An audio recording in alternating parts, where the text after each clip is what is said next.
ساعدني يا رحمن۔ بات کرتے ہیں آیت نمبر 18 کی۔ اس آیت میں اور اس سے بعد میں آنے والی آیت میں حضرت سلیمان علیہ السلام اور چونٹی کا واقعہ بیان کیا جا رہا ہے۔ اللہ تعالیٰ فرماتے ہیں حتیٰ یہاں تک کہ اذا جب اتاؤ وہ گزرے یا ان کا گزر ہوا علی وادی پر سے النملی چونٹیوں کی۔ قالت کہا نملتن ایک چونٹی نے یا ایھا النمل اے چونٹیوں ادخلوا داخل ہو جو مساکنکم اپنے گھروں میں لا یحطمنکم کہیں کچل نہ ڈالا جائے تمہیں سلیمان و جنودہ سلیمان علیہ السلام اور ان کے لشکر سے وہم لا یشعرون اور وہ نہ جانتے ہوں۔ ٹھیک ہے، یہاں تک کہ ایک دن جب یہ سب چونٹیوں کی وادی میں پہنچے تو ایک چونٹی نے کہا چونٹیوں اپنے اپنے گھروں میں گھس جاؤ، کہیں ایسا نہ ہو کہ سلیمان اور ان کا لشکر تمہیں پیس ڈالے اور انہیں پتہ بھی نہ چلے۔ ایک مرتبہ حضرت سلیمان علیہ السلام طائف اور شام وغیرہ کا سفر کر رہے تھے تو ان کا گزر ایک چونٹیوں کے وادی سے ہوا۔ ان چونٹیوں میں سے ایک جو ملکہ چونٹی تھی، جب اس نے دیکھا کہ حضرت سلیمان علیہ السلام کا لشکر آ رہا ہے تو اس نے باقی چونٹیوں سے یہ کہا تھا کہ اپنے اپنے گھروں میں گھس جاؤ، ایسا نہ ہو کہ سلیمان علیہ السلام ان کا لشکر جو ہے وہ تمہیں کچل ڈالے اور انہیں پتہ بھی نہ چلے، مطلب بے خبری میں کچل ڈالے۔ تو چونکہ چونٹی اس کو تو علم تھا کہ جو نبی ہوتے ہیں وہ عادل ہوتے ہیں اور یہ جو جبر اور زیادتی ہوتی ہے وہ ان کی شان نہیں ہوتی، نبیوں کی شان نہیں ہوا کرتی۔ تو چونٹی کی اس بات کو حضرت سلیمان علیہ السلام نے تقریباً 3 میل کی مسافت مطلب تھی ان کے درمیان، اس سے سن لیا تھا۔ تو اس پر جب حضرت سلیمان علیہ السلام وہاں قریب پہنچے تھے اس وادی کے قریب تو وہ رک گئے تھے، اپنے لشکر کو انہوں نے رکنے کا حکم دیا تھا، اور جب چونٹیاں جو ہیں وہ اپنے بلوں میں گھس گئی تھیں، اپنے گھروں میں جا چکی تھیں، تو اس کے بعد پھر وہ وہاں سے آگے انہوں نے اپنا سفر کنٹینیو کیا تھا۔ اب یہاں پہ بات یہی وہ چونٹی کا جو ذکر ہے جس سے اس سورہ کا نام نمل رکھا گیا ہے۔ ایک بات بہت امپورٹنٹ کہ قرآن پاک میں جو جتنی بھی حشرات پر صورتیں آئی ہیں وہ سنگولر نیم کے ساتھ آئی ہیں، جیسے العنکبوت مکڑی، اور النحل کی بات کریں تو شہد کی مکھی، لیکن نمل کی بات کریں تو وہ چونٹیاں آیا، سنگولر اس کا نملتن ہے اور اس کا پلورل ہے نمل۔ تو اس کو جمع کے صیغے میں کیوں اللہ تعالیٰ نے یہاں اس لفظ کو استعمال کیا؟ وہ اس لیے کہ شاید جیسے اب دیکھیں اکثر ہم چونٹیوں کو دیکھتے ہیں تو وہ گروہوں کی فارم میں ملتی ہیں ہمیں، وہ کوئی بھی کام کرتی ہیں وہ گروہوں کی شکل میں کرتی ہیں اور لشکر کی شکل میں اور اکٹھی ہوتی ہیں، اور بہت کم ایسا ہوگا کہ آپ کسی چونٹی کو اکیلا دیکھیں گے، اور وہ بھی اگر دیکھیں گے بھی تو اس کے آس پاس ہی آپ نظر دوڑائیں کریے بھی کوئی اور چونٹی مل جائے گی، مطلب وہ اکٹھے ہی مل کر ہی کوئی کام کرتی ہیں اور ہمیشہ اکٹھی پائی جاتی ہیں۔ اس وجہ سے اللہ تعالیٰ نے اس سورہ کا نام نمل رکھا ہے، چونٹیاں۔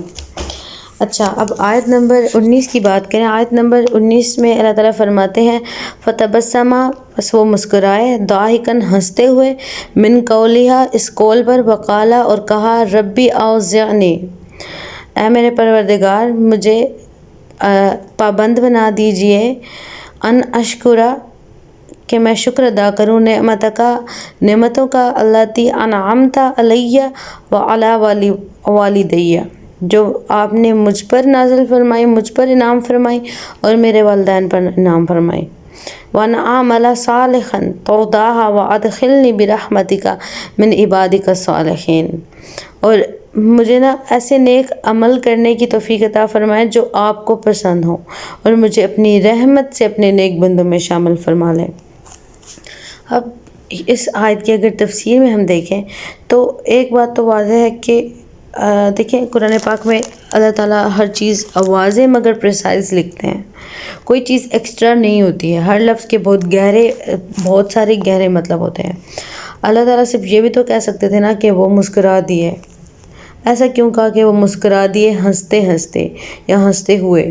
یہاں تک کہ یہ جہاں تک میں نے پڑھا ہے وجہ یہ ہو سکتی ہے کہ دیکھیں تورات میں یہی قصہ یوں لکھا ہے کہ چونٹی کی بات پر سلیمان علیہ السلام کو غصہ آیا اور انہوں نے اسے پٹخ دیا وغیرہ وغیرہ، اس طرح کی فضولیات، مگر یہاں اللہ تعالیٰ نے اس بات کو واضح کر دیا کہ ایسا نہیں ہوا. اور ویسے بھی قرآن پاک تو باقی تمام آسمانی کتابوں کی تصدیق کرتی ہے اور ان کی سچائی کو ظاہر کرتی ہے، جبکہ باقی آسمانی کتابوں میں ہم سب جانتے ہیں کہ بہت کچھ رد و بدل ہو چکا ہے.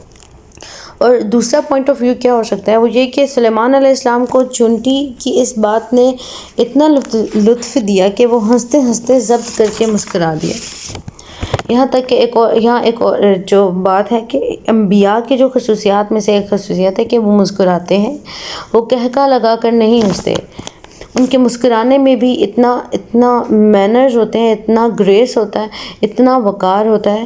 وہ اونچا قہقہ لگا کر نہیں ہنستے، اس لیے تو ان کے دل زندہ تھے. صحیح. تو اب یہاں ایک اور بات ہے کہ اگر انسان کو شکر ادا کرنے کی توفیق ملتی بھی ہے نا، تو وہ اللہ تعالیٰ عطا کرتے ہیں. اور توفیق دعا سے ملتی ہے، دعا عبادت ہے، اور دنیا کی ہر چیز دعا سے ملتی ہے. اور یہ بات ہے کہ اگر دعاؤں پر سے یقین اٹھ جائے تو یقین، یہ دوبارہ سے یقین ہے، یہ بھی دعاؤں سے ہی ملتا ہے. ٹھیک ہے. اب ایک امپورٹنٹ بات یہاں یہ ہے، یہاں بات چونٹیوں کی ہو رہی ہے اور سلیمان علیہ السلام شکر ادا کرتے ہوئے کہتے ہیں کہ اے اللہ، میں شکر ادا کرتا ہوں نعمتوں کا جو مجھ پر اور میرے والدین پر آپ نے انعام فرمائی. تو ایسا کیوں کہا؟ بات تو چونٹی کی ہو رہی تھی، اور آگے سے شکر جب ادا کرتے ہیں تو انہوں نے صرف اپنی بات کیوں نہیں کی، اپنے ماں باپ کا خیال کیوں آیا؟ اصل میں یہ ماں باپ ہی ہوتے ہیں جو انسان کو یہودی بناتے ہیں، عیسائی بناتے ہیں، مسلمان بناتے ہیں، نمازی بناتے ہیں، بے نمازی بناتے ہیں.